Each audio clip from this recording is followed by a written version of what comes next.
નમસ્કાર ખેડૂત મિત્રો, સ્વાગત છે મારી YouTube ચેનલ ગુજ્જુ સમાચારમાં। તો આજે આપણે જોવાના છે તમામ માર્કેટ યાર્ડના કપાસના ભાવ। રાજકોટની અંદર છે 1300 થી 1240, અમરેલીમાં 700 થી 1492, સાવરકુંડલામાં 900 થી 1551, જસદણમાં 800 થી 1510, બોટાદમાં 1050 થી 1546, મોવામાં 735 થી 1359, ગોંડલમાં 1101 થી 1561, કાલાવાડમાં 1040 થી 1515, જામજોધપુરમાં 800 થી 1486, જેતપુરમાં 686 થી 1546, વાંકાનેરમાં 1100 થી 1555, મોરબીમાં 1200 થી 1500, રાજુલામાં 2000 થી 2010, હળવદમાં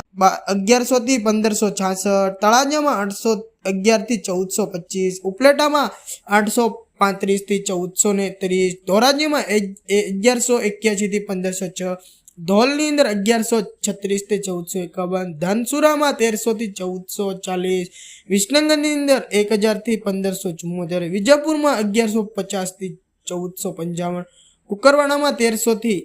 1501, ગોજરિયામાં 1200 થી 1470, માણસામાં 1200 થી 1506, પાટણમાં 1200 થી 1527 અને સૌથી વધારે ભાવ જોવા મળ્યો હોય તો રાજુલાની અંદર છે 2000 થી 2010 સુધી। આ તો આજનો કપાસનો ભાવ।